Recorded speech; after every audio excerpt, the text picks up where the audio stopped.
Hi, fourth graders and fifth graders, and hopefully some third graders too. This is Mrs. Kalen checking in with you again. I hope everybody's doing well. We're going to kind of get right to it today. I know that last week's lesson was kind of long because we were reading two books and getting set up for the rest of our Cook Prize reading and evaluation of our books in this book award competition. Today, what we're going to do is get right to it. We've got two more books to read. We're going to read both of those. And I will let you know that the only other piece of this week is that we are actually going to be voting. So along with this week's lesson, you will be getting a link to a Google form where you will be able to vote. All you have to do is click on the link. There are two questions that you will be answering. One is your choice for the winner of the Cook Prize.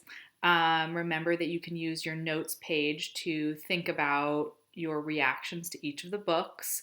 You can make your choice of which book you think is deserving. Remember, we're looking at how the pictures work with the story, the information that the author was able to convey to you, what you learned from this book, how interesting and engaging the story was, all the different ways that we think about how we appreciate a book, and specifically a book about science and technology. So you'll get these two questions. One is your choice, the book that you want. It's a multiple choice. You just click on the one that you want. The other question is your grade and class. Fill in those two bubbles, click submit, and that's it. Your vote will be counted. The next time that we meet, I'm going to do just a short lesson with you guys next time where we will go over the results from our voting. I'll be able to share with you some graphs and so you can see the results in different classes and how they compare to each other. It's pretty neat. So let's get right to it. We have two more books to read today. Both of these books today are biographies, books about real people. One is a book about somebody that I had heard of, although I had no idea about her contributions to science. The other is somebody who was brand new to me. So let's get started. The first book we're going to read today, this is a book that was about somebody that I had never heard of before and his contributions to the world of science and, in his case, chemistry and the environment. So this is called Mario and the Hole in the Sky, How a Chemist Saved Our Planet. And much of what they're talking about in this book took place, I'm going to make sure that you can see all the pictures here, took place around the time I was probably about your age, in the 1990s. And when we were just starting to learn about how some of the behavior of humans was affecting the environment in a really major way. So this is called Mario and the Hole in the Sky, How a Chemist Saved Our Planet by Elizabeth Roosh, illustrated by Teresa Martinez.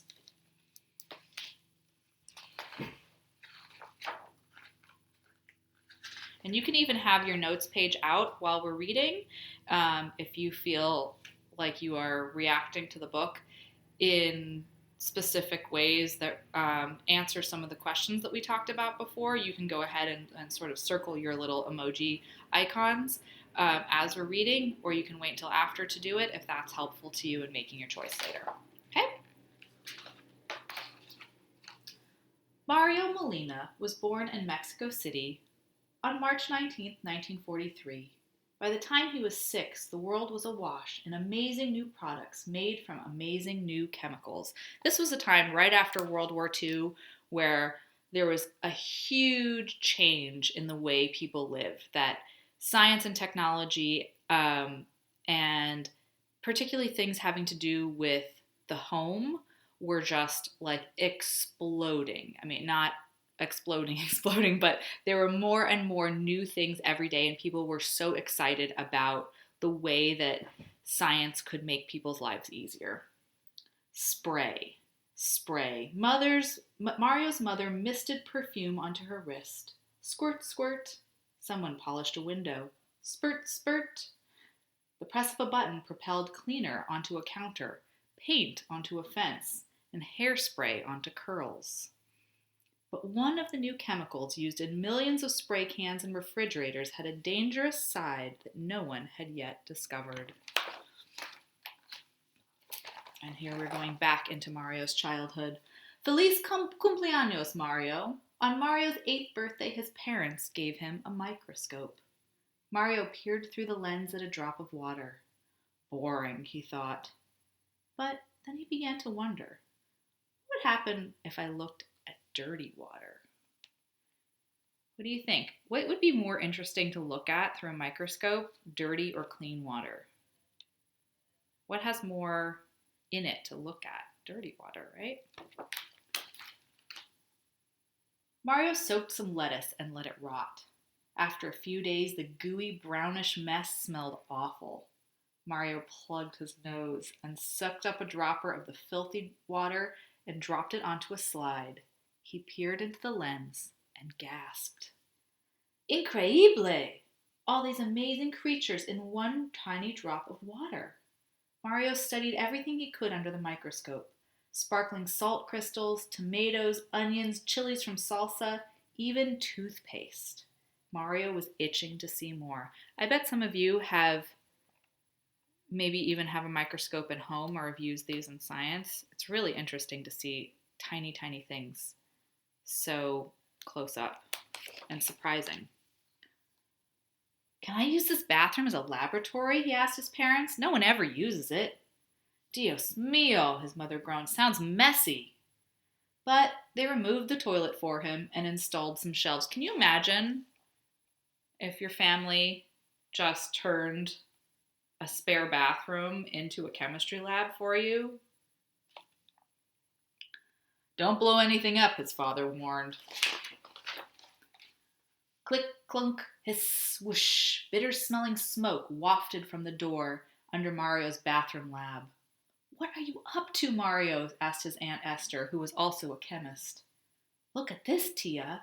He showed her what scorched deodorant looked like on a slide. She smiled and said, I think you need a few more things. She brought him a Bunsen burner and chemicals not found in a children's chemistry set. And I can say this now to you, don't try this at home. Well, he became a famous chemist. These are not experiments that are safe to do in your house. Mario carefully mixed potions in his bathroom lab.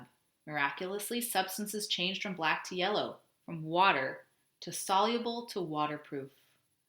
He conducted more experiments with a chemistry teacher in boarding school in Switzerland. He burned chemicals over flames of Bunsen burners. Sparks flashed purple, pink, crimson, red, blue, green like fireworks. To Mario, chemistry had a mysterious power, a power that was changing the world around him. Stores were full of new and improved products featuring remarkable new ingredients that promised to be cheaper, better, and easier. But Mario knew that even chemicals that seemed harmless could react with things in the environment and become dangerous. As Mario continued his study of chemistry, a question nagged at him. Were these chemicals really safe?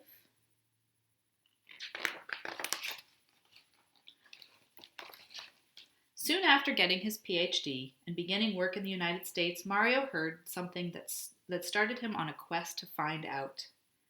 A scientist studying air samples found tiny amounts of chlorofluorocarbons, or CFCs, floating around in the air.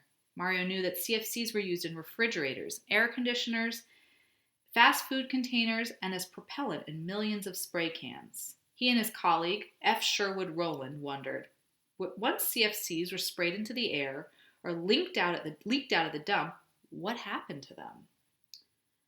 Mario and Sherry set up a bunch of experiments to find out. They mixed CFCs with water. Most chemical compounds dissolve in rain, but the CFCs didn't dissolve. They shone lights on CFCs. Some chemical compounds broke down when the lights shine on them, but CFCs didn't break down. They set up a contraption to mimic the Earth's lower atmosphere, where any surviving chemical compounds usually decompose. But the CFCs endured. In the upper atmosphere, a layer of ozone surrounds our planet. Like powerful sunscreen, the ozone layer filters out deadly solar radiation, known as ultraviolet light. What would happen if the CFCs reached the ozone layer, Mario asked. To answer the question, Mario grabbed the simplest tools of a chemist, a pencil and paper. He jotted down the ingredients that could be released if radiation broke down CFCs. Carbon, called C. So this is what happens when the solar radiation would hit the CFCs. Carbon, called C, fluorine, called F, and chlorine, Cl. The chlorine breaks off. The freed chlorine crashes into the ozone. Ozone breaks up. So it's actually breaking up that layer of sunscreen that the Earth had. Then he wrote down what would happen if those ingredients reacted with oxygen, called O in ozone. It's O3. Mario discovered something scary. Chlorine floating around, freed by radiation, would break up ozone. Bent over his chemical equations, Mario felt a huge weight pressing on him. The problem was even worse. After chlorine destroyed the ozone, the chlorine survived. It could float around and destroy more and more ozone. Just one atom of chlorine could knock tens of thousands of molecules of ozone. Without ozone, deadly solar radiation would bombard Earth, killing all plant and animal life. Mario hurried to Sherry's office. We have a problem, a serious problem. We have to do something.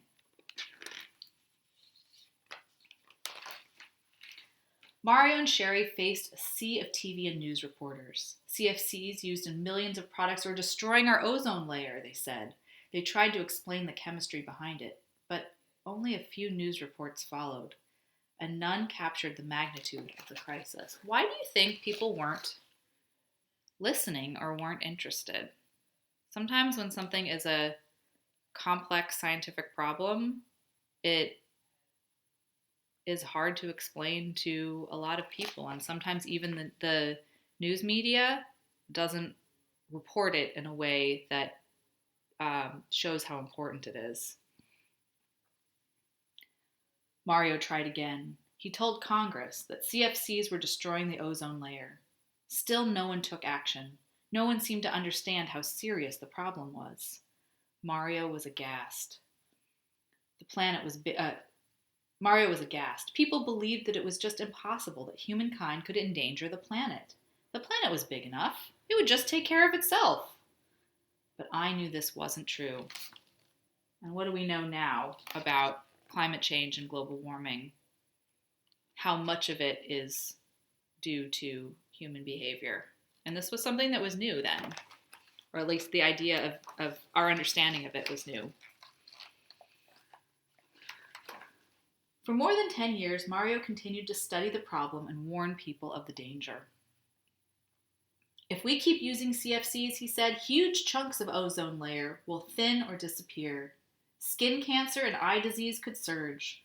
Crops could fail. It could be a catastrophe. Chemical companies, newspapers, even other scientists said horrible things about Mario. Someone even accused him of being a spy, trying to stir up chaos in America. But why would I make this up? Mario thought. I'm a scientist. He never gave up. These are all the things that people said about him and them. A load of rubbish. It's a science fiction tale. Utter nonsense. Then a British scientist took some measurements of ozone in the atmosphere. He found something strange. There seemed to be a huge hole in the ozone over the Antarctic, a hole the size of the United States. People wondered how that could happen. How could we have so much impact on our own atmosphere so quickly? Mario and Sherry again tried to explain the chemistry. Still, people demanded more proof. Scientists launched an expedition to Antarctica, counting chlorine and ozone from a high-flying airplane. The results were clear. and horrifying. Chlorine was definitely destroying ozone. Finally, people believed the scientists. Something had to be done. But what?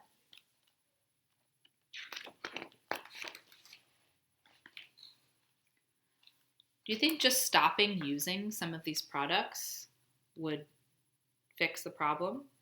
It might make it not get worse, but could they repair it again? These were the questions that they had to ask. Leaders from all the countries all over the world flocked to Montreal, Canada to discuss the problem. Mario explained the science. He pleaded for nations to join together and stop the destruction of the ozone layer. The discussions were slow and cumbersome, he said. I worried that they might not succeed. Representatives returned to their countries across the globe.